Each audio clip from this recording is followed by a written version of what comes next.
하도록 하겠습니다. 나는 교회입니다. 당신도 교회입니다. 우리는 교회입니다. 네, 감사합니다. 네, 하나님께서는 큰 그림을 그리고 계시고 오랜 시간 동안 하나님의 그 꿈, 소원, 계획이 있으신데 그게 뭐예요? 땅의 끝까지 예수 그리스도의 사랑의 복음이 전파되어서 이 천국 복음이 모든 민족에게 전파되는 것, 그것이 하나님이 지금도 기다리시고 고대하시고 바라시고 원하시는 하나님의 한 가지 소원이 있다면 바로 그것이 그 소원이라는 거예요. 여러분, 이제 이 땅에 존재하는 교회와 성도들은 하나님의 소원을 이루어 드리는 그것을 위해 이 땅에 존재하는 줄 믿습니다. 저와 여러분이 이 땅에 존재하고 살아가야 하는 그 목적은 그 땅의 끝이 하나님을 경외하게 되는, 예배하게 되는 그 하나님의 소원을 이루어 드리는 것입니다. 그리고 그 소원이 이루어졌을 때, 완전히 이루어지는 그날 이 세상의 끝이 온다고 성경은 말씀하고 있다는 거예요. 그래서 하나님께서 저와 여러분을 이 세상의 구석구석으로 흩으신다는 거였어요. 그래서 바벨탑 사건으로 인해서 온 땅 구석구석으로 흩어진 민족이 70민족이었는데 이제 70인 전도대를 예수님께서 부르셔서 이 땅 구석구석으로 저와 여러분을 파송하신다는 것이었습니다. 그래서 하나님께서는 우리가 어떻게 하길 원하신다? 흩어지길 원하고 저와 여러분은 흩어진 자리에서 하나님이 우리 안에 임재하시는 하나님의 성전으로서 이 세상 가운데 존재하고 머무르면서 하나님의 그 임재로부터 파생되는 하나님의 능력과 영광과 하나님의 통치와 하나님의 역사가 이 땅 가운데 이루어질 수 있도록 하는 그 축복의 통로인 성전으로 이 세상을 이제 살아가게 된다는 것입니다.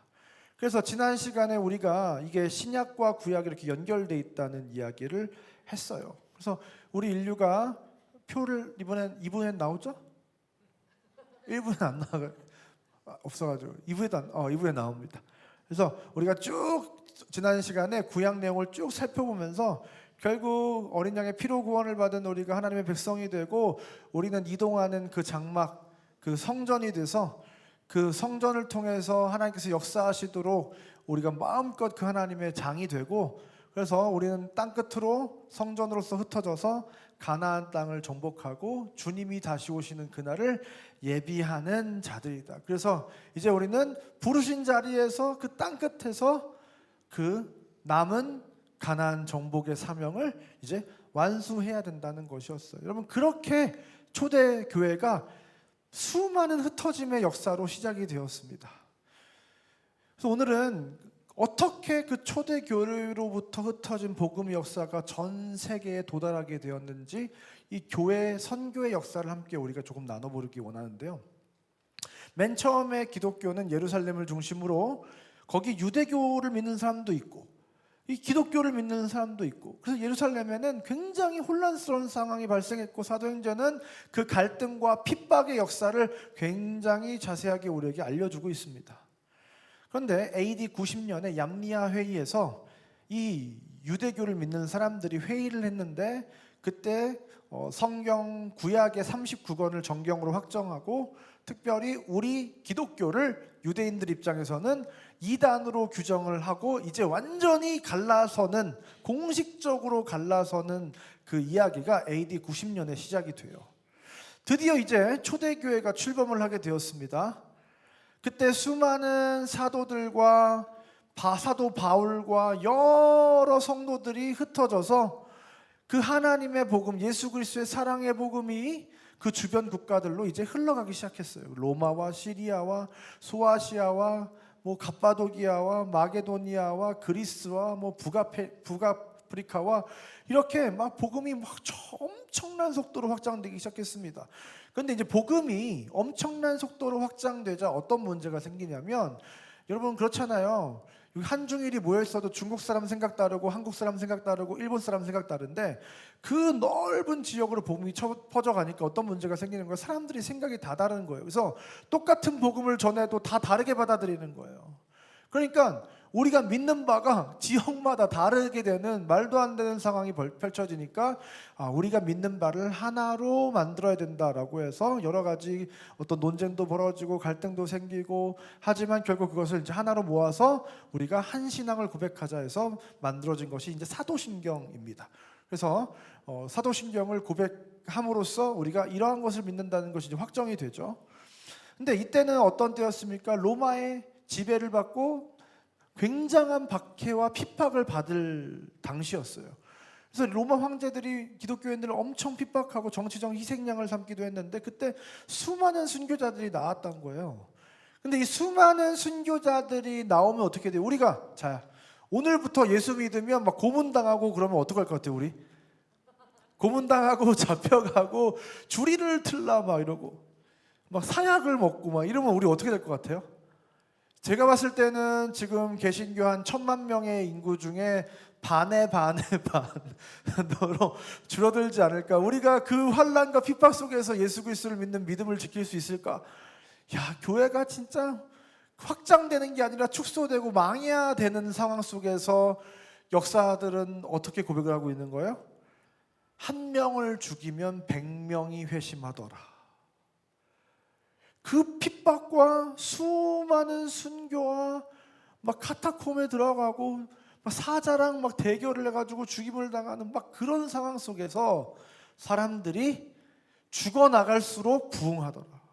그래서 기독교가 그 핍박 속에서도 정말 놀라운 복음의 역사를, 디아스포라 유대인들을 중심으로 엄청나게 복음의 역사가 확장되더라는 거예요. 그런 식으로 300년이 흘렀습니다.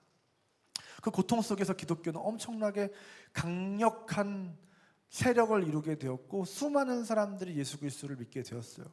그 고난 속에서. 근데 여러분, 어떤 일이 발생하는 거예요? AD 313년에 콘스탄티누스 대제가 전쟁을 나가야 되는데, 전쟁 나가기 직전에 꿈을 꾼 거예요. 꿈을 꿨는데 갑자기 예수님이 나타나더니 너는 내 이름으로 나가서 전쟁에 나가면 승리할 거다. 그래가지고 투구랑 막 검이랑 막 이런 데다가 방패에다가 예수 이름을 막 써가지고 나가서 전쟁에 나갔는데 대승을 거두고 들어온 거예요. 그리고 마침 이 콘스탄티누스 대제의 어머니가 독실한 기독교인이었대요. 그러니까 사실은 이미 로마 사회에 황제의 어머니도 기독교를 믿을 정도로 기독교인들이 놀라운 복음의 역사를 이미 밑작업을 다 깔아놨던 거예요.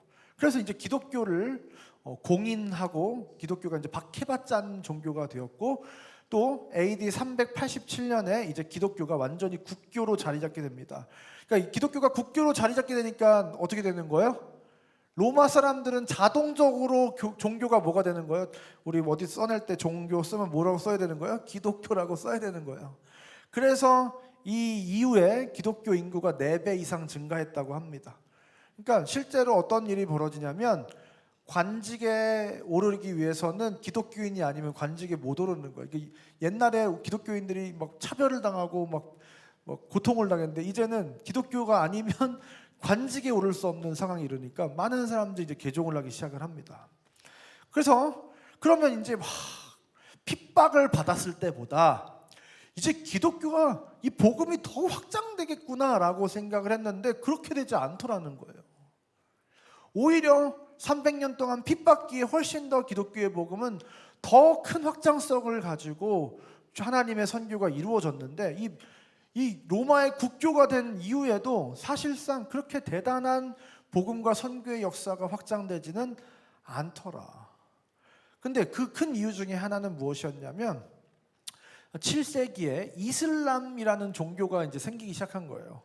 그래서 이슬람 제국이 동로마를 제압하고 그 당시에 수많은 나라와 그리고 아프리카까지 이슬람으로 다 정복해버리고, 이제는 이제 서로마까지 막 쳐들어오려고 하는 뭐 그런 상황이 되니까, 그때 어떤 전쟁이 발생한 겁니까? 우리가 너무나 잘 아는 십자군 전쟁이 이제 발발하게 됩니다. 그런데 결국 그 동로마 제국을 탈환하려고 했는데 탈환이 돼야 안 돼요? 안 되고 전쟁에서 지고 이제 이 복음이 이슬람이라고 하는 장벽에 막혀서 이제 동남쪽으로는 내려갈 수가 없는 거예요. 이슬람이 아프리카부터 시작해서 중동 전 지역을 다 사로잡았기 때문에 정복한 상태라서 복음이 그 아래는 내려갈 수가 없어서, 이때는 그냥 로마 북부에 있는 유럽 지역에만 이제 복음이 전파되게 됩니다. 그때 이제 아일랜드, 영국, 프랑스, 독일 이렇게 이 기독교가 이 서구 중심으로 이 형성되게 된 이유가 바로 여기에 있는 거예요. 만약에 그때 이슬람이 이렇게 막 강력한 세력으로 등장하지 않았더라면 이미 아시아와 전 세계가 그때 더 확장성을 가지고 복음이 전파됐을 거거든요. 그래서 이제 이 로마가 뭔가 흥왕하면 될 줄 알았는데 그게 안 되더라는 거예요. 근데 이 시기에 참 안타까운 게 뭐냐면 13세기에 어떤 일이 벌어지냐, 13세기에 몽골이 엄청난 강성한 제국이 돼서 유럽도 막 침략을 하고 난리도 아니었던 거예요. 그러니까 이제 몽골이 유럽을 침략하는 과정 속에서 그 침략을 하러 들어왔던 몽골인들이 유럽에 있었던 기독교를 받아들인 사람들이 굉장히 많아진 거예요. 그래서 이제 징기스칸의 며느리 중에 한 명이 독실한 기독교 신자였다는 겁니다. 근데 그 여인의 아들이 쿠빌라이 칸입니다. 그 유명한. 근데 이 쿠빌라이 칸이 엄마가 기독교니까 기독교에 대해서 굉장히 우호적이고 그 당시에 세계에 있는 수많은 종교들을 분석한 다음에 몽골의 국교를 뭐로 해야 될까를 고민하다가 기독교가 제일 좋은 것 같다라고 생각을 해서 교황청에 100명의 선교사를 보내달라고 사신을 보냈는데 어떻게 된 거예요? 교황청에서 그 당시 막 유럽의 상황이 굉장히 혼란스럽고 복잡하니까 100명의 선교사를 보내지를 못했어요. 그래서 이 몽골이 국교가 되는 그 놀라운 찬스를 맞이했음에도 불구하고 그 찬스를 날려버리고 20년 뒤에 2명을 보내는데 2명 중에 1명은 가다가 죽고 막상 도착했는데 이미 몽골은 기독교를 받아들일 수 없는 나라가 돼버렸다. 여러분 그때 몽골이 어떤 나라였습니까? 바그다드를 점령하고 막 다마스커스를 침략하고 그럴 때였기 때문에 만약에 이 서로마 제국을 중심으로 한 기독교와 몽골 세력이 하나가 됐으면 어떻게 되는 거예요? 엄청난 힘을 가지고 이슬람 다 때려잡고 아마 기독교가 더 많은 확장된 세력을 이루었을 수도 있겠다. 너무 안타깝다. 근데 하나님이 다 하시는 일들이 있는 거예요. 만약에 몽골에 복음이 들어왔으면 고려 시대 때 이미 대한민국에는 정말 복음이 수백 년 더 빨리 앞당겨서 들어왔을 텐데 뭐 그런 안타까움들이 있긴 한데 하나님이 그 속도가 있고 하나님의 방향성이 있더라는 거예요. 이후에는 이제 어떤 일들이 발생합니까? 신대륙이 막 발견되고 막 대항해 시대가 막 열리면서 막 전 세계를 탐험하기 시작합니다. 그래서 막 탐험 욕구와 막 정복 욕구와 막 그런 인간의 탐욕과 욕망이 난무하는 그 시대 현실 속에서 어떻게 되는 거예요? 하나님의 사람들이 함께 그곳으로 찾아 들어가면서 전 세계에 이제 복음이 막 펼쳐지기 시작을 해요. 근데 그때 이제 발생한 사건이 무엇입니까? 바로 마틴 루터의 종교개혁이 1517년에 발생을 합니다. 부패하고 타락한 이 카톨릭으로부터 독립하여 이신칭의의 복음을 외치면서 성경으로 돌아가야 된다. 그리고 모든 사람에게 성경을 돌려줘야 된다. 왜냐하면 사람들이 그 당시에는 성경이 라틴어로 히브리어 헬라어로만 쓰여져 있으니까 그냥 독일어라든지 그 당시에 뭐 영어라든지 이걸 읽는 사람들은 사실 성경을 읽을 수가 없었거든요. 그래서 사제들만 읽을 수 있는 엘리트 귀족들만 읽을 수 있는 거였거든요. 그래서 이제 모든 사람에게 성경을 돌려주자. 그리고 모든 사람이 만인 제사장이라고 하는 그 당시 카톨릭 그 사제 중심의 체계에서는 상상도 할 수 없는 놀라운 변화와 개혁이 시작이 되었습니다. 얼마나 위대한 거예요. 그래서 이제 그 마틴 루터 때문에 오늘날의 교회, 지금 교회라고 불러는 이 교회가 시작이 된 거예요. 1517년에. 그 교회 아니면 뭐예요? 지금 다 성당이잖아요. 성당. 그렇죠? 성당이냐 교회냐. 근데 이제 성당과 교회가 이제 싸우기 시작을 하는 거예요. 그래서 이 카톨릭이 이 개신교를 엄청나게 핍박을 하기 시작합니다. 근데 이것이 이제 나중에 정치적 문제랑 막 결부가 되니까 어떻게 되는 거예요? 가톨릭이랑 개신교가 30년 전쟁을 벌이고 그 30년 전쟁의 결과로 계몽주의에 영향을 미치고 수많은 유럽의 젊은이들이 이게 기독교야? 이게 종교야? 이렇게 사람이 죽어나는 게 기독교야? 그러면서 하나님을 다 떠나게 되는 거예요. 종교개혁으로 더 뭔가 복음이 확장되고 더 뭔가 하나님의 나라가 더 강력하게 세워져야 되는데 종교개혁하면 뭔가 대단한 무언가로 우리에게 인식되지만 이 종교개혁의 결과로 가톨릭과 이 기독교가, 개신교가 피 터지게 싸우는 가운데 이 선교의 문이 더 닫히고 복음의 문이 닫히는 이 근대화되는 이 세상이 흐름이 지금 이렇게 이루어지기 시작한 거예요.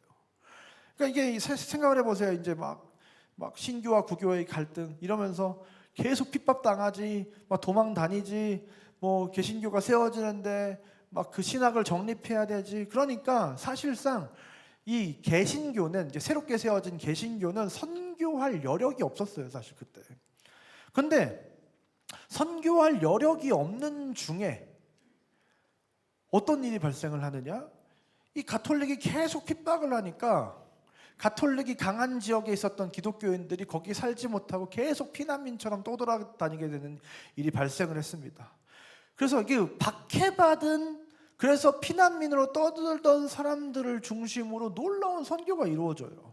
그 중에 하나가 이 모라비안 공동체의 선교입니다.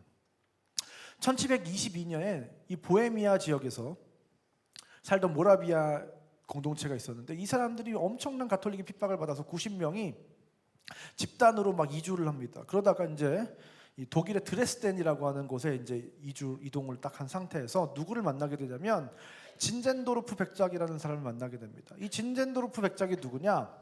그 당시에 백작으로서 독일 정부의 법률 고문을 맡을 정도로 굉장히 고위 관직에 있었고 유망한 사람이었는데 이 사람은 정말 하나님을 사랑하고 예수님을 깊이 만난 사람이었어요. 9살에 서인도 선교 보고서라는 책을 읽고 감명을 받아서 선교에 대한 마음을 막 품고 있었던 사람이었고 18살에 졸업여행을 갔다는 거예요. 졸업여행을 갔는데 디셀도르프라는 곳에 있는 어떤 미술관에 들어갔는데 거기에서 한 그림을 보고 그의 인생이 완전히 변하게 됩니다. 어떤 그림이 있었냐면 보라 이 사람을 이라고 하는 이 그림을 보게 됩니다. 근데 이 그림 밑에 막 글씨가 써 있는데 그걸 번역하면 뭐냐면 나는 너를 위해 목숨을 버렸건만 너는 나를 위해 무엇을 하였느냐. 그 예수님의 음성이 담긴 이 그림을 보고 이 진젠도르프 백작이 정말 인생에 있어서 정말 놀라운 경험을 하게 된 거예요. 그래, 내가 주님은 나를 위해서 모든 것을 주셨는데 나도 주님을 위해서 모든 것을 드려야지 하고 그때 내 삶을 드리기로 결단을 했어요. 근데 그런 진젠도르프를 이 모라비안 공동체가 딱 이렇게 만난 거예요. 그래서 이 진젠도르프 백작이 모라비안 공동체를 자기의 영지로 인도를 하고 막 그게 뭐 문제가 돼서 나중에 백작을 막 포기하고 막 이래요. 그러다가 기도하는 중에 그들이 이제 모여서 맨날 기도하고 예배드리고 막 그랬을 거 아니에요. 그러니까 강력한 성령의 역사가 그 공동체 안에 일어납니다. 근데 여러분, 많은 사람들이 생각을 해요. 성령의 역사가 나타난다 그러면 어떻게 생각하는 거예요? 뭔가 불가항력적인 일들이 막 해결이 되고 막 어떤 대단한 어떤 슈퍼내추럴한 초자연적인 역사가 일어나고 뭐 이런 게 성령의 역사가 아니라 성령은 기본적으로 뭐 하는 영이에요? 예수 그리스도를 증거하게 하는 영입니다. 성령이 임하시면 너희가 권능을 받아 증인으로서 살아가게 만드시는, 선교하도록 만드시는 영이 성령이에요. 근데 성령을 받았다고 얘기하고 성령이 막 뭐 성령 하나님이 나 안에 뭐 계시고 뭐 성령의 능력이 뭐 내 안에 뭐 충만하고 뭐 이런 사람들인데 전도하러 나오자고 하면 안 나오는 사람도 있어요. 근데 이상한 거거든요. 왜냐하면 성령이 계시면 그럴 수가 없어요. 성령은 반드시 복음의 역사로 나아가게 만들거든요. 그러니까 이 성령의 역사를 강력하게 체험한 이 공동체가 바로 어떻게 하나님이 마음을 부어주시냐면 우리가 선교해야 되는데 여기 머물고 있었네? 라는 깨달음을 얻게 된 겁니다. 그때부터 이 공동체가 우리는 선교하는 공동체가 돼야 돼라고 마음을 먹고 서인도와 그린란드와 터키의 선교사를 막 파송하기 시작합니다. 그때가 1732년, 정착한 지 5년이 되던 해였어요. 근데 여러분, 놀라운 것은 무엇이냐면 이 모라비안 공동체가 그때로부터 150년 동안 몇 명을 선교사로 파송한지 아세요? 2158명을 파송합니다. 90명으로 시작한 공동체가. 여러분, 우리는 때때로 착각할 때가 있어요. 뭐 어떤 대단한 힘을 가지고 권세를 가지고 세력을 가지면 뭔가 대단한 하나님의 일을 할 수 있을 거라고 생각해. 아니요.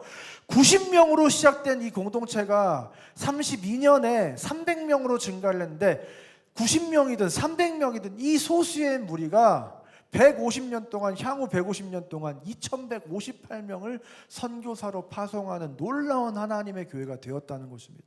할렐루야. 여러분, 크기가 중요한 게 아니고 세력이 중요한 게 아니고 힘이 중요한 게 아니라 하나님의 영이 우리 가운데 임하시면, 주의 성령이 우리를 감동시키시면, 주의 성령이 이 교회를 설득시키시면, 우리를 설득시키시면 우리는 그 하나님의 귀한 도구로 사용될 수 있는 줄 믿습니다. 그래서 2158명의 선교사들이 파송되는데 다 무슨 목사님들이 아니라 평신도 자비랑 선교사들이었어요. 선교지에서 농업기술과 목공기술과 이런 기술들을 막 가르쳐주면서 복음을 전했습니다. 근데 여러분, 이 사람들이 정말 대단한 건 뭐냐면 아프리카에서 노예로 잡혀온 사람들이 있었어요, 그 당시에. 근데 그 사람들한테 어떻게 전도를 할까라고 생각해서 어떻게 했는 줄 아세요? 자발적으로 노예가 돼서 아프리카 노예들과 같이 살면서 그들을 전도했다는 게 이 사람들이에요. 그러니까 이 사람들은 살아가야 되는 이유가 너무 분명하고 그 이유가 너무나도 분명하기 때문에 내 삶, 나의 어떠한 지금까지 누려왔던 어떤 기득권, 어떤 내가 누렸던 어떤 편의, 뭐 이런 게 그들에게 대단히 중요하지 않은 거예요.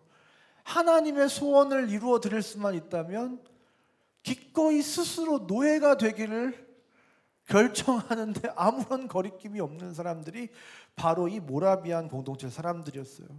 그래서 여러분, 이 사람들이 32년부터 초기에 52년까지 이 20년 동안 파송한 선교사의 수가, 개신교가 태동되고 1517년에 개신교가 태동되고 200년 동안 파송한 선교사보다 이 모라비안 공동체가 20년 동안 파송한 선교사가 더 많았다는 거예요.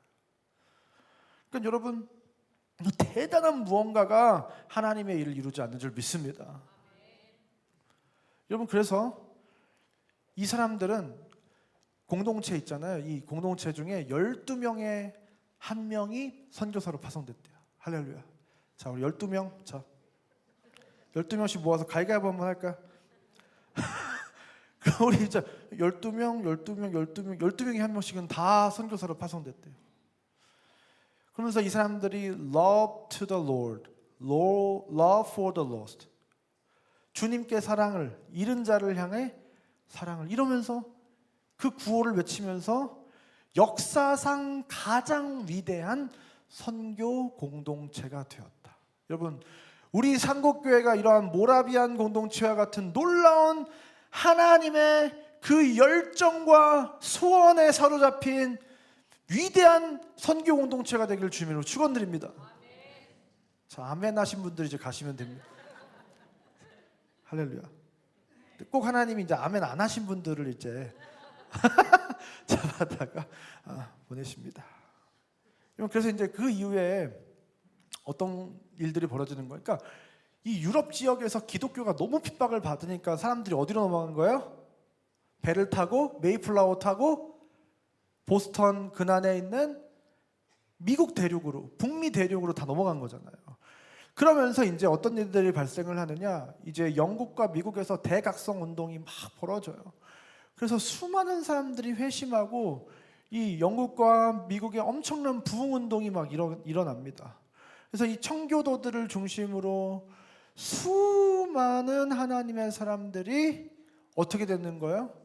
선교사로 헌신하게 되는 여러 에피소드들이 있는데, 그 중에 하나가 건초더미 기도회라든지 아니면 헐몬산 집회, 뭐 이런 집회들을 통해서 그때 막 열정적으로 하나님을 만난 청년들이 그 이후에 25,000명이 선교사로 지원을 하고 5대양 6대주로 수많은 젊은이들이 선교사로 나가기 시작했습니다.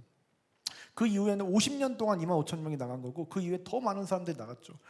그런 흐름 속에서 하나님이 영국과 미국의 이 청교도들을 중심으로 엄청난 부흥 운동을 일으키신 결과 수많은 젊은이들이 자기의 삶을, 뭐 의사였는데 뭐였는데 뭐 자기의 재산 부자였는데 이런 거 상관없이 젊은이들이 하나님의 그 열정에 사로잡혀서 그 당시에 1800년대 수많은 젊은이들이 전 세계로 흩어져서 복음을 전하기 시작했는데 우리 한국에 온 선교사만 3,000명이 넘는다는 거예요. 여러분, 그 젊은이들이 그 하나님의 사람들이 하나님의 그 열정에 사로잡혀서 이 대한민국 땅에 3,000명이 들어와서 수많은 사람들이 죽고 고문을 당하고 핍박을 당하고 목이 잘리고 하는 가운데서도 그 복음을 전한 결과가, 그 열매가 바로 저와 여러분인 줄 믿습니다. 그들이 믿는 하나님과 우리가 믿는 하나님이 같아요, 달라요? 같다는 거예요. 그런데 왜 오늘날에 수많은 교회와 성도들은 그때의 성도들처럼 살지 못하는가? 우리는 우리의 삶을 한번 심각하게 되돌아봐야 된다는 것입니다. 여러분, 하나님이 일하시는 방법이 있다는 것을 우리는 이 선교 역사, 교회 역사를 통해서 발견하게 됩니다. 기독교가 로마의 국교가 된 것이 하나님 일하시는 방법은 아니었다는 거예요. 기독교가 힘을 가지게 된 것이, 권력을 가지게 된 것이, 정치적인 세력을 가지게 된 것이 하나님이 일하시는 방법과 그 도구는 아니었다는 겁니다. 종교 개혁을 이룬 것이 대단한 것 같지만 그것이 하나님의 역사에 영향을 미치는 데는 도움이 안 되기도 했다는 거예요. 국교가 됐는데 갑자기 하나님이 이슬람을 허락하시고 종교 개혁을 했는데 박해가 생기고, 하나님은 대단한 세력을 이루고 거대한 구심점을 통해서 똘똘 뭉쳐서 무언가를 이루어가는 것은 원래 하나님의 계획이 아니더라는 거예요. 하나님은 창조 때부터 오늘날에 이르기까지 우리가 흩어져서, 한 명 한 명이 흩어져서, 적은 소수의 무리더라도 90명이더라도 300명이라도, 여러분, 우리가 무슨 10,000명 교회가 되면 기쁠까요? 아주 조금 기쁘지 않을까요? 우리 상곡교회 10,000명이 된다. 기쁘죠, 여러분. 근데 여러분, 우리 상곡교회는 10,000명이 되는 일이 없을 줄 믿습니다. 그 전에 분립해서 개척을 해야죠. 여러분, 어쨌든 중요한 건 무엇이냐? 하나님 일하시는 방법은 그게 아니더라는 거예요. 정말 수만 명이 모였던 예루살렘 교회를 흩으시더라는 거예요. 중세교회가 이슬람으로 인해서 복음의 길을 막혔을 때 선교가 멈추게 되는 줄 알았는데, 그때 어떻게 선교가 된 줄 아세요? 그냥 로마가 힘이 약해졌어요. 이제 약해진 상황 속에서 갑자기 북부 막 게르만족들, 노르만족들, 막 바이킹들이 쳐들어와요. 쳐들어온 사람들이 예수를 믿고 북부 지역이 복음화가 돼요. 여러분, 누가 침략해가지고 우리가 고통을 나가면 그거 좋은 일이에요, 나쁜 일이에요? 나쁜 일이지만, 비극적인 일이지만 그런 일들을 통해서 하나님이 일을 하시더라니까요. 여러분, 그렇게 침략자들을 위해서 게르만족과 노르만족과 마자르족과 바이킹들이 구원을 받습니다. 여러분, 신대륙과 신항로를 발견하고 막 식민지배가 막 시작이 되잖아요. 여러분, 생각을 해보세요. 누군가 우리 땅에 들어와가지고 식민지배를 하면 걔네 종교를 우리가 억지로는 받아들일 수는 있겠지만 마음으로 받아들일 수가 있어요, 없어요? 없죠. 우리 침략해가지고 막 우리 죽이고 막 우리 가진 거 다 뺏는 사람들이 믿는다는 종교를 우리가 왜 믿어요, 사실은? 억지로 우리가 뭐 일본이 왔을 때 신사참배를 막 마음을 다해서 한 사람이 있을까요? 그냥 안 하면 고문당하니까 감옥에 잡혀가니까 했을 거 아니에요. 그렇다고 그래서 지금 뭐 신사참배를 한 사람들을 통해서 지금 막 일본의 종교가 대한민국을 뒤덮고 있습니까? 아니잖아요. 안 그럴 거라고. 그런데 이상하게 사람의 욕망 때문에 막 식민지배가 막 시작되고, 그럼에도 불구하고 그 식민지 지배의 역사로 인해서 어떻게 되는 거예요? 남미와 아프리카와 아시아와 놀라운 복음의 역사가 일어나더라는 거예요. 안 될 것 같은데, 그렇게 해가지고는 안 될 것 같은데, 안 되는 방법을 통해서도 하나님 일을 하시더라는 거예요.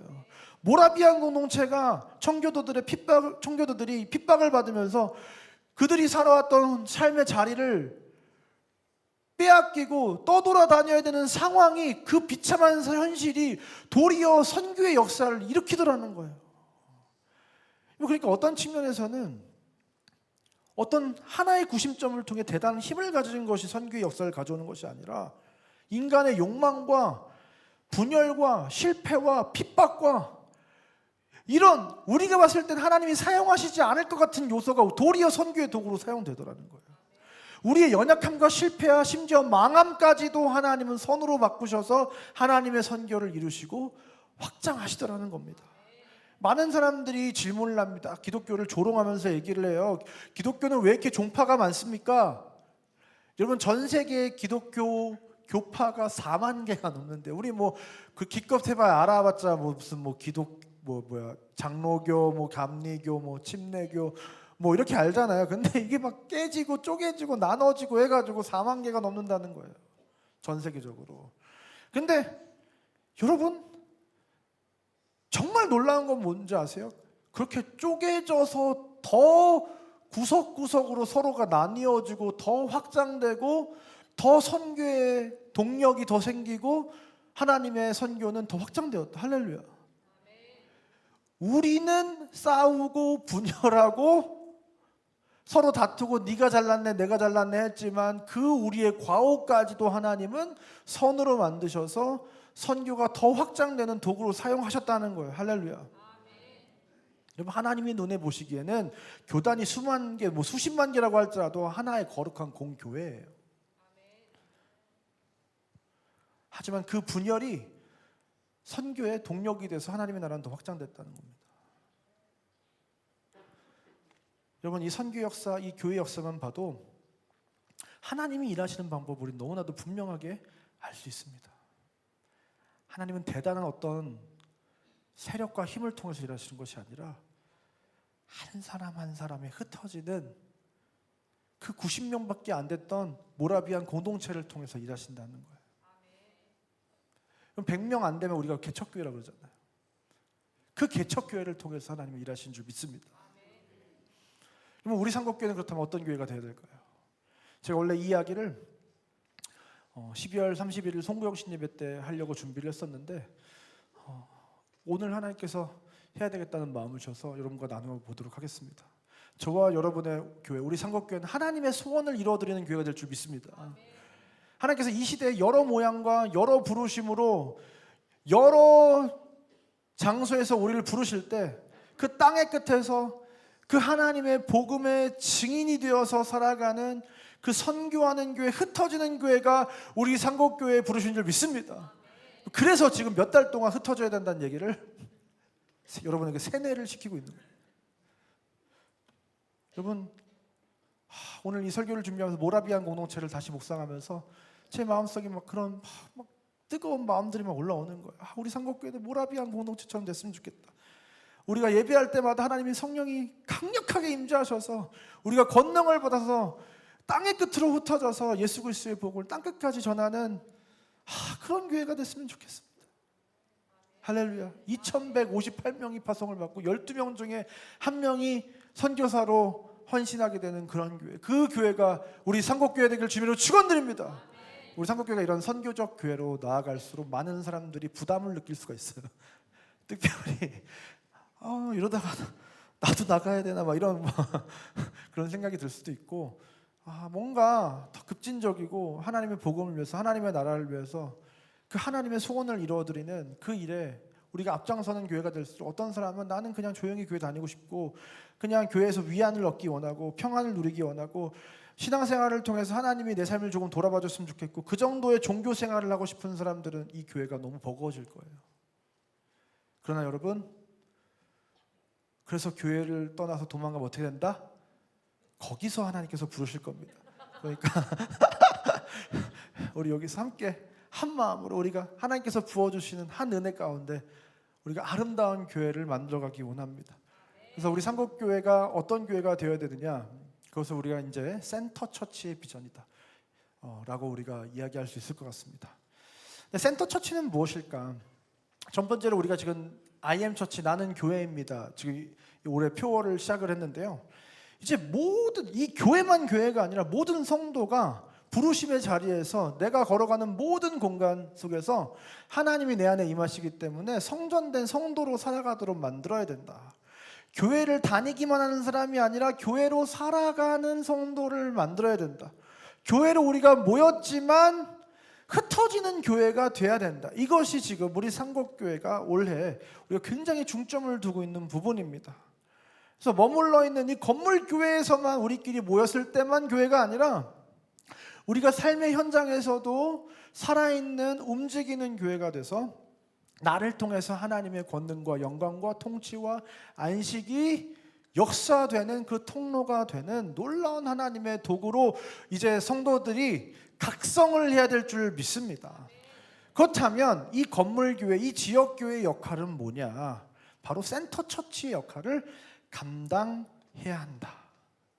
제가 우리 탄자니아를 갔더니 저는 처음에는 좀 당황을 했어요. 우리 탄자니아 조병훈 선교사님이 선교센터를 그 가라투 지역에서 크게 운영을 하시잖아요. 근데 선교센터를 하지만 교회는 안 하시더라고요.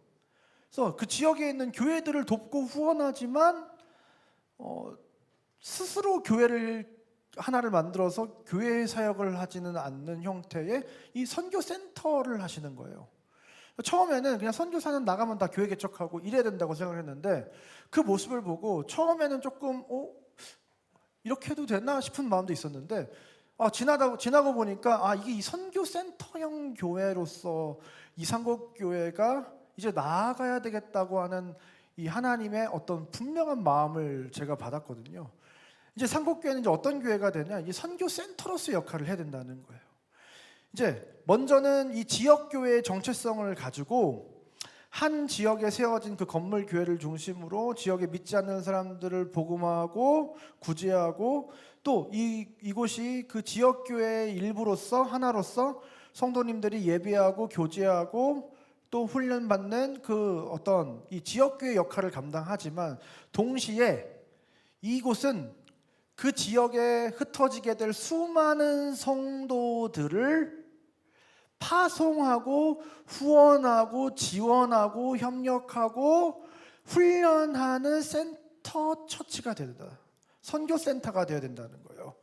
그래서 이제 우리는 우리 성도님들이 하나님의 임재를 가지고 오는 성전으로, 그리고 세상과 하나님 나라를 연결하는 제사장으로, 그리고 그곳에서 그 역할을 감당하기 위해서 내 삶을 거룩한 산 제물로 드리는 이 희생과 섬김의 삶으로 나아갈 수 있도록 하기 위해서 이 교회는 성도들을 훈련시키고 파송하는 선교센터가 되어야 된다. 이것이 이 시대에 이 교회가 직면한 엄청난 과제인 줄 믿습니다.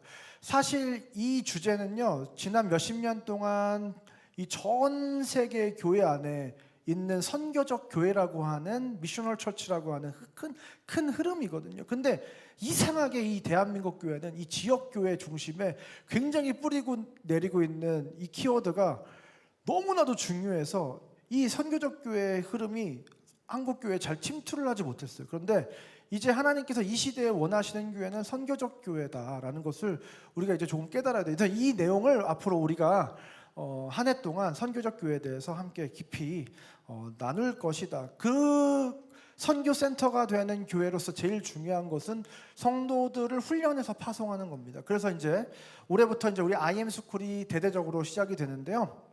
그래서 IM 스쿨의 내용을 한번 보시면 나는 누구인가, 나는 무엇을 믿는가, 나는 왜 사는가, 어떻게 살아야 되는가. 그러면 지금 이 시대의 하나님의 흐름을 따라가면서 일을 해야 되는데 이 시대는 지금 하나님 보시기에 어떤 때인가, 그리고 나는 구체적으로 어디로 어떻게 나아가야 되는지에 대해서 이 IM 스쿨의 지금 커리큘럼이 짜졌고요. 그래서 0학기부터 6학기까지 있는데 사실 영학기는 세가족 교육이니까 우리 이제 다 들었습니다. 그리고 이제 1학기부터 제자 양육, I am new, I am Bible. 그래서 성경 배우고 교리 배우고 I am Spirit은 이 정체성, 나는 누구인가, 그리고 I am 처치, 어떻게 사역과 소명, 그리고 복음과 선교, 이 1학기부터 6학기까지 이 내용을 우리가 이제 앞으로 상국교회가 여러분들을 훈련시키고 또 파송하는 그 도구로 이제 사용할 예정입니다. 그래서 올해부터는 이제 1단계 I am new 제자 양육 과정을 시작하는데요. 일단은 1학기 이제 1회 우리 수강생은 누가 되느냐? 이번 연말에 있을 권사 임직 대상자들을 중심으로 일단 먼저 시작을 하도록 하겠습니다. 그래서 이번에 이제 권사 임직 대상자들을 지금 선정하고 있는데요. 일단 나중에 이제 발표가 되면 내가 왜 안 됐지라고 생각하시는 분들은 일단 뭐 교회 규정에 따라서 선발을 했고요. 일단 나이로 끊었습니다. 그래서 안 되신 분들 내가 젊구나라고 생각해 주시면 감사하겠습니다. 근데 나이가 어린데 되신 분들이 있어요. 근데 그분들은 누구냐? 교구장 사역을 하시는 분과 그리고 제가 작년에 제가 굉장히 강조를 했던 부록 챌린지를 완수하신 분들 중에서 자격에 충족하시는 분들은 나이가 어려도 선발을 했습니다. 그래서 여러분들 권사가 되고 싶다 어떻게 해야 되는 거예요? 교회가 하는 일에 열심히 최선을 다하셔. 할렐루야. 작년에 부록 챌린지 아주 열심히 하신 분들이 계세요. 그래서 그분들은 제가 우선 선발했습니다. 자, 그래서 여러분, 그래서 이제 우리 교회는 센터 처치가 돼야 된다를 이제 키워드로 우리가 쭉 이렇게 살펴볼 예정이어서 이제 이 우리 교회는 이제 하이브리드형 센터 처치가 될 거예요. 그래서 지역 교회로서의 기능을 담당하면서 선교센터로서의 기능을 감당하는 이런 교회가 되어야 될 것이다. 그래서 이 지역교회로서 70인 전도대를 파송하는 일, 그리고 이 성도들이 이곳에 모여서 예배를 드리고 또 교제를 하고 또 그렇게 예배를 통해서 우리가 또 성령의 권능을 받아야 또 파송될 수 있잖아요. 그래서 이렇게 예배와 교제의 기능, 회당 공동체로서의 어떤 기능을 감당을 해야 된다. 그래서 우리가 올해부터 뭘 하고 있는 거예요?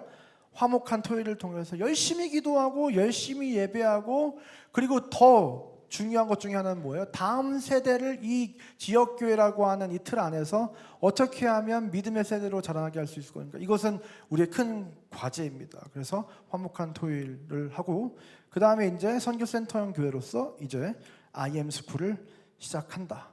그러면서 이 교회가 선교적 교회로서 어떻게 이 지역사회와 우리의 바운더리 안에서 선교를 감당할 수 있을 것인가. 첫 번째로 이 개척교회와 지역 안에 있는 작은 교회들을 우리가 협력하고 도와야 되는데 이게 사실 쉽지는 않거든요. 근데 예를 들어서 우리가 70인 전도대를 지역교회를 위해서 일주일에 지금 뭐 5번, 6번 나가면 한 3일 정도는 지역교회를 위해서 나가준다든지 뭐 여러 가지 방법이 있을 것 같고요.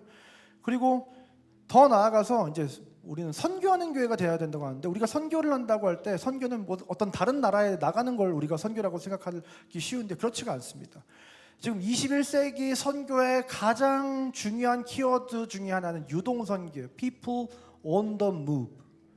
선교의 대상들이 이동하고 있다는 거예요. 타겟이. 옛날에는 이 전도라고 하면 동일 문화권 있는 사람에게, 우리나라 사람한테 복음을 전하는 걸 전도라고 하고, 선교는 다른 문화권에 있는 사람에게 복음을 전하는 걸 선교라고 하거든요. 그런데 이 선교의 대상들이 이미 이 안에 엄청나게 침투해서 하나님이 보내셨, 우리가 안 나가니까 우리 선교사 추이가 점점 줄고 있거든요. 선교사 파송되는 사람들이 10년 전에 2만 8천 명이었는데 지금 2만 3천 명밖에 안 돼요. 점점 5천 명이 줄었어요. 10년 만에. 그러니까 하나님이 선교의 대상들을 대한민국으로 보내주신다. 할렐루야. 여러분, 그래서 잘 보세요. 우리 부평에만 나가도 중국 사람, 중국 식료품 가게 막 쫙 깔려 있는 거 아세요, 모르세요?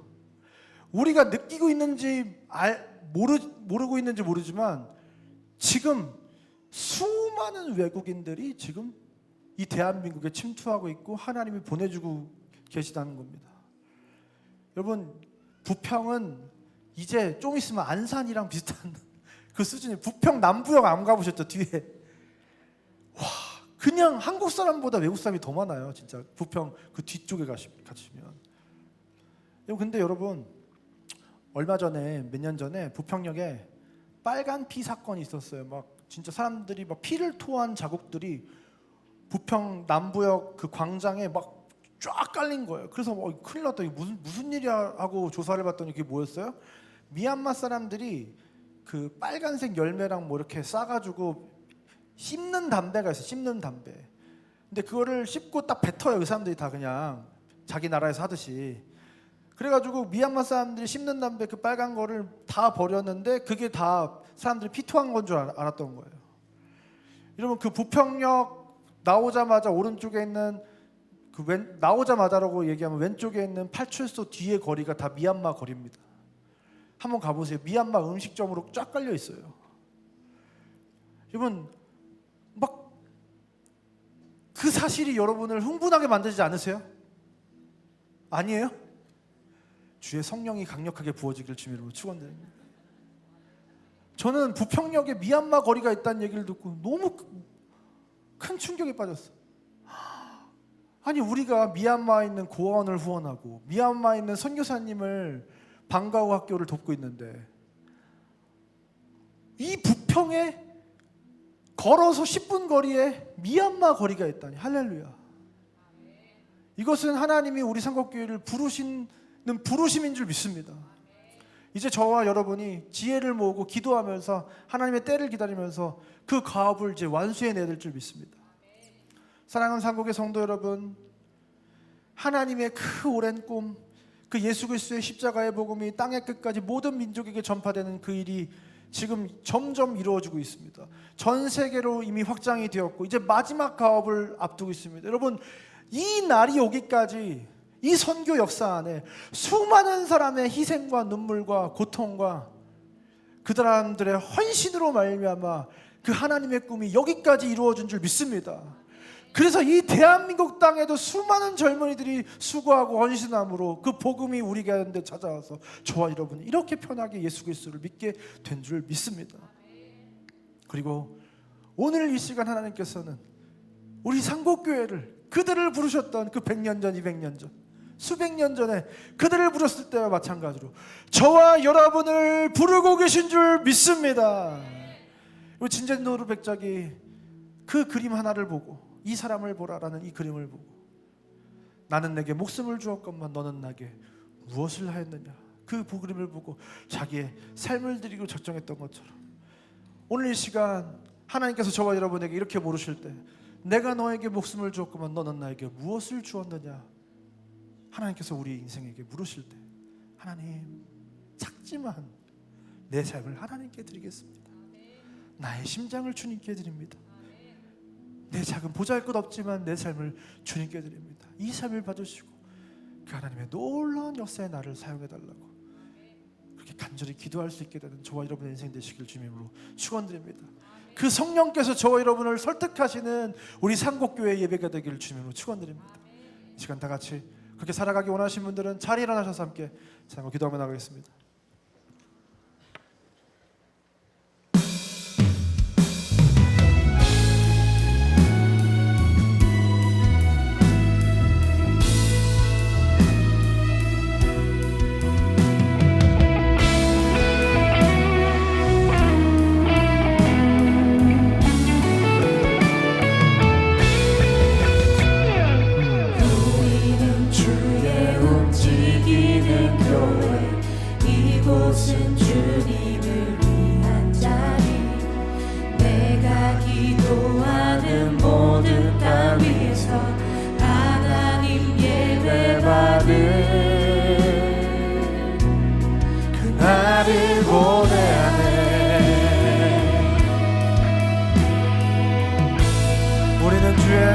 움직이는 교회들입니다. 우리는 주의 움직이는 교회, 이곳은 주님을 위한 자리. 내가 기도하는 모든 땅 위에서 하나님 예배받을 그날을 고대하네. 나의 노래로 성전을 지으리 높임을 받으소서. 이스라엘 찬송 중 거하신 주님은 거룩하십니다. 손들어 주님의 보좌를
하시니 이 땅을 치유하소서.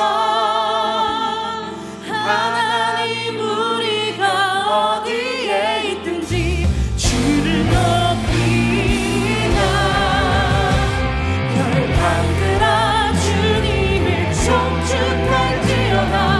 날 아래 입맞추라. 영원한 통치자 주 예수 그리스도 그는 위대하신 것. 열방들아 주님을 송축할지어다. 발 아래 입맞추라. 영원한 통치자 주 예수 그리스도 그는 위대하신 왕. 일어나라. 일어나라. 아버지 사랑으로 아버지 능력으로 서로 하나 되어 그 빛을 비추라. 노래하라. 아버지의 사랑을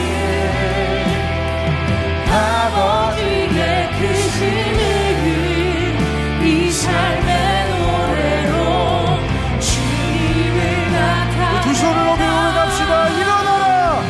일어나라. 아버지 사랑으로 아버지 능력으로 서로 하나 되어 그 빛을 비추라. 노래하라. 아버지 사랑을 아버지의 크심을 이 삶의 노래로 주님을 나타내라. 일어나라. 오늘 이 시간 저와 여러분이 그 하란 땅에 내리앉은 주저앉은 그 자리에서 일어나야 될 줄 믿습니다. 그 일상에 뿌리내리는 인생에서 일어나야 될 줄 믿습니다. 이것을 뭐라고 얘기하냐면 awakening, 대각성이라고 이야기를 해요. 하나님의 놀라운 선교가 이루어진 건 종교개혁이 아니라 영국과 미국의 대각성 운동을 통해서 선교가 시작됐습니다. 내가 누구인지, 내가 정말 예수 그리스도를 믿는지, 내가 정말 이렇게 신앙생활을 해도 되는 것인지 사람들에게 그 질문이 쏟아지고 수많은 조지 휘필드와 웨슬리와 같은 수많은 설교자들이 우리의 심장을 후벼파면서 우리가 정말 이렇게 살아도 되겠는가? 우리의 삶이 여기에 머물러도 되겠는가? 우리의 삶이 이 하란에 머물러도 되겠는가? 도전하고 일깨울 때 그 하나님의 놀라운 역사가 일어났다는 것입니다. 사랑하는 상국의 성도 여러분, 저와 여러분이 이제 일어나야 될 줄 믿습니다. 우리 인생 가운데 영적인 대각성이 일어날 줄 믿습니다. 진젠도르 부색작이 이렇게 고백합니다. I have only one passion, and that is Christ. 나에게는 오직 하나의 열정이 있는데 그것은 오직 예수 그리스도십니다. 여러분, 그것이 저와 여러분의 고백이 되어야 될 줄 믿습니다. 예수님만을 갈망하는 우리 인생이 되어야 될 줄 믿습니다. 하나님의 꿈이 우리의 갈망이 되는 인생이 되어야 될 줄 믿습니다. 이 시간 한번 기도할 때 우리 상곡교회를 위해서 기도합시다. 이 교회가 하나님의 소원을 이루어드리는 교회 되게 하여 주시옵소서. 이 교회의 모든 성도들이 그 예수님만을 갈망하는 성도들이 되게 해달라고, 이 상곡교회 그 영적인 대각성 일어나게 해달라고 시간 다같이 주님을 부르고 간절히 기도 나가겠습니다. 주여,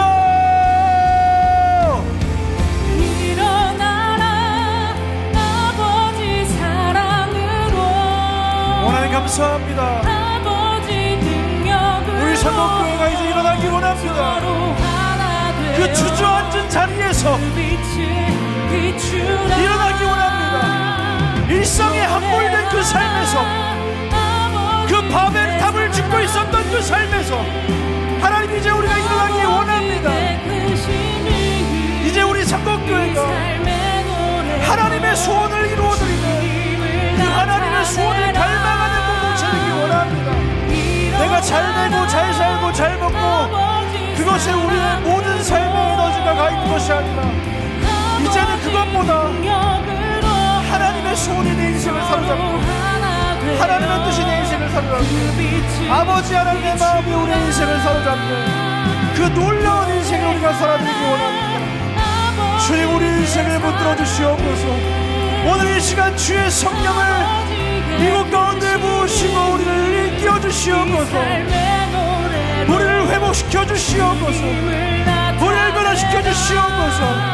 그저 종교 생활을 하는 그 자리에 머무는 것이 아니라 이제는 하나님을 신뢰하며 믿음의 여정을 떠나며 성전으로 살아가며 하나님의 마음을 시원하게 해드리는 추순날의 얼음덩이수와 같은 하나님의 일꾼으로 그 여호와 하나님의 군대로 일어나는 우리 삼국교회 되게 하여 주시옵소서. 또 우리 삼국의 모든 성도님들이 열방을 나가며 하나님의 나라를 세워가는 그 놀라운 그 모라비안 공동체 같은 그 하나님의 사로잡힌 우리 삼국교회 될 수 있도록 인도하여 주시옵소서.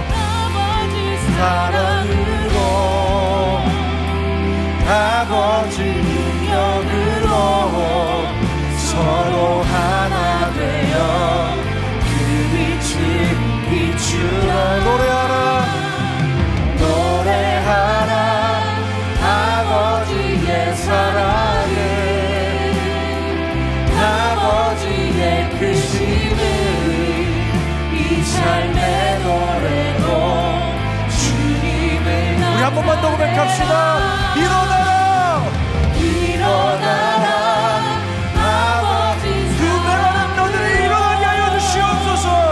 아버지 능력으로 서로 하나 되어 그 빛을 비추라.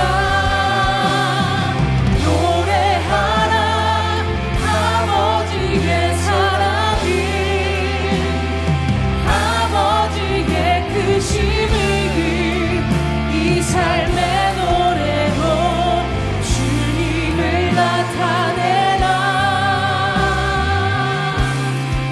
일어나라. 아멘. 저 여러분 이제 일어나야 될 줄 믿습니다. 지금 하나님의 그 부르심과 성령의 설득하심에 우리 인생이 뒤흔들려지는 놀라운 은혜가 우리 삼국교회 가운데 있길, 저와 여러분의 인생 가운데 있기를 주님으로 축원드립니다. 우리 자리에 앉으시면서 이렇게 서로에게 고백했으면 좋겠습니다. 일어납시다. 아멘. 감사합니다. 오늘 이 시간 준비한 예물을 하나님께 봉헌하는 시간 갖도록 하겠습니다.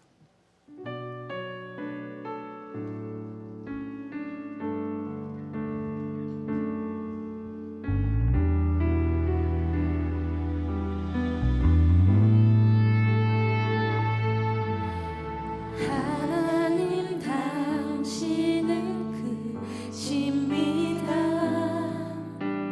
하나님 당신은 왕이십니다.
우리 하나님은 크신 분이십니다. 그 하나님은 우리의 왕이신 줄 믿습니다. 그 하나님께 순종하며 믿음의 걸음을 걸어가는 그 기쁨을 누리는 저와 여러분의 인생 되시길 주님 축원드립니다. 지난주가 우리 70인 전도 때 정말 수많은 성도님들이 정말 이렇게 전도 현장에 나가서 얼마나 그 헌신해 주시는 그 모습이 하나님께서 얼마나 기뻐하실까, 하나님의 막 속이 다 후련하시겠다 그런 생각을 했거든요.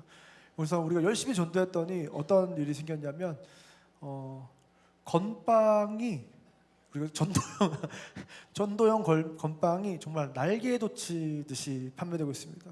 그 생명의 떡이신 예수 그리스도가 그대 마음 가운데 심겨지기를 저희가 간절히 바라는 마음으로 건빵을 나눠드리고 있는데요. 건빵이 이 속도로 나가면 전도 막 6군데 7군데 나가는데 한 군데에 뭐 한 건빵이 4박스씩 나가는 거예요. 그래서 계산을 해봤더니 1년 동안 건빵만 한 5천만 원 써야 되겠다. 이런 상황에 놓여 있어요. 여러분들이 너무 많이 그 70인 전도대로 지원해 주시는 바람에 너무나도 귀하고 복된 우리 상곡교회가 되는 것 같습니다. 그래서 우리가 그 생명의 떡이신 예수 그리스도를 전할 때 그들의 인생이 예수님을 통해서 정말 놀라운 생명을 누리는 그런 은혜가 있게 될 줄 믿습니다. 그 얼마 안 하는 그 건빵이지만 그 건빵을 통해서 그 하나님의 사랑이 전달될 줄 믿습니다. 앞으로도 쉬지 않고 지치지 않고 그 일에 동참해 주시기 너무 감사하겠고요. 오늘 이 시간 그 하나님께 감사와 영광의 박수를 한번 올리도록 하겠습니다. 기도하겠습니다. 사랑하는 하나님 참 감사합니다. 우리 상곡교회 너무나도 보잘것없지만 우리를 사랑하셔서 우리에게 은혜 주시고 주의 성령께서 우리와 함께 하셔서 우리의 마음을 감동시켜 주시고 우리가 그 하나님의 놀라운 위대한 일에 아주 작은 하나의 부분으로 동참할 수 있도록 우리를 부르시고 우리를 참여시켜 주시고 그 하나님과 함께하는 그 위대한 믿음의 걸음을 걸어갈 수 있게 하신 건 너무나 감사드립니다. 하나님, 오늘 이 말씀을 통해서 이 선교 역사를 살펴보면서 하나님, 우리의 마음이 불타오르게 하여 주시옵소서. 하나님, 우리 상곡교회가 그 진젠도르프 백작과 그 모라비안 공동체가 그래야 했던 것처럼 그런 작은 공동체이지만 하나님의 큰 일을 감당하는 공동체 되게 하여 주시옵소서. 그들이 그렇게 예수 그리스도를 사랑하고 그 하나님의 마음에 사로잡혀서 그들의 전 삶을 하나님께 드렸던 것처럼 이 공동체가 예수 그리스도만을 사랑하는 공동체 되게 하여 주시옵소서. 그 예수 그리스도의 은혜에 사로잡히는 공동체 되게 하여 주시옵소서. 그렇게 하나님을 예배하고 하나님께 기도로 나아가는 가운데 주의 성령께서 우리 가운데 함께 하셔서 우리 가운데 권능을 부어주시고 우리가 예수 그리스도를 주라 시인하며 온 세계 열방 가운데 우리의 부르심의 자리에서 예수 그리스도를 증언하게 되는 놀라운 역사가 있게 하여 주시옵소서. 더 나아가 우리 상복의 모든 성도가 삶의 현장에서, 직장에서, 하나님 이웃 사회에서 정말로 성전된 성도로 살아가는 놀라운 그 변화가 우리 가운데 있게 하여 주시옵소서. 그래서 나와 함께 하시는 그 하나님께서 나를 통해서 능력을 베푸시고 그들을 변화시키시고 구원시키시고 통치하시고 능력을 나타내시는 놀라운 은혜가 우리 가운데 펼쳐지게 하여 주시옵소서. 하나님, 그 일을 위해서 우리도 제사장의 삶으로, 성전된 삶으로, 그리고 산제물로 우리의 삶을 드리는 삶으로 말미암아 하나님께 영광 돌리는 모든 인생 되게 하시고, 하나님, 우리의 욕망을 하나님이 우리의 욕망이 되게 하시고 우리의 소원이 하나님의 소원이 되게 하셔서 우리도 그 하나님의 꿈을 이루어드리는 귀하고 복된 인생, 그래서 잘하였다, 착하고 충성된 종아, 하나님께서 칭찬해 주시는 귀한 인생을 살아낼 수 있도록 주님께서 우리에게 은혜와 힘과 지혜와 능력을 더하여 주시옵소서. 그래야 해서 우리 상곡교회가 이 지역사회 가운데에서 하나님 정말로 이 땅의 끝에서 정말로 모든 그 과업을 완수하는 날 주님이 다시 오시는 그것을 우리가 함께 보며 즐거워하며 기쁨으로 맞이할 수 있는 그런 귀하고 축복된 우리 상곡교회 될 수 있도록 주님께서 은혜를 베풀어 주시옵소서. 하나님, 그 하나님의 나라의 복음을 전하는 이 일에 하나님, 우리가 우리의 삶을 드리고 우리 물질로 그 하나님 나라 역사에 동참합니다. 이 예물을 기뻐 받으시고 이 예물이 건빵이 되어 누군가에게 복음으로 전해질 때 하나님, 그 작은 물질이 그들의 인생에게 생명의 떡이 되고 예수 그리스도의 향기가 되고 그 예수 그리스도의 사랑으로 하나님 그들의 마음 가운데 부어지게 하셔서 이 작은 예물을 통하여 하나님의 나라가 확장되고 그 하나님의 놀라운 역사가 하나님 이루어지는 귀한 예물 될 수 있도록 인도하여 주시옵소서. 하나님 그렇게 먼저 그날과 그 일을 구한 자들에게 모든 것을 더해 주시는 하나님의 은혜의 복을 더하시고, 질병으로 고통한 자들에게 하나님 나음을 잊게 하는 은혜를 부어 주시고, 마음 여리고 공고한 자들에게 주님께서 평안을 허락해 주시고, 하나님 인생의 여러 가지 문제와 경제적인 문제로 고통하는 자들에게 주님께서 길이 되어 주시며 힘이 되어 주시며, 그들의 인생 가운데 하나님을 위하여 마음을 정할 때 하나님께서 그들의 축복의 통로가 되게 하기 위하여 쌓을 것 없이 부어주시는 그 하나님의 놀라운 축복을 누리게 되는 하나님, 이 자리에 모인 모든 주의 자녀들 다 될 수 있도록 인도하여 주시옵소서. 주님, 그러나 그리 아니하실지라도 우리를 구원하신 하나님을 인하여 기뻐하고 하나님께 감사와 영광을 돌리는 우리 모두가 다 될 수 있도록 우리를 붙드시고 지키시고 인도하여 주시옵소서. 이제는 우리 구주 예수 그리스도의 은혜와 하나님의 사랑과 성령 하나님의 감화 감동 위로 교통 우리와 함께 하시는 은혜가 오늘 이 시간 우리를 통하여 그 하나님의 놀라운 하나님의 역사를 이루기 원하시는 그 하나님의 부르심에 응답하여 내 삶을 드린다고 고백하고 돌아가는 이 자리에 모인 모든 주의 자녀들 머리 위에 지금도 자기의 전생애를 들여 하나님의 복음을 전하는 수많은 온 세계의 하나님의 사람들 머리 위에 이제부터 영원까지 함께 있을지어다.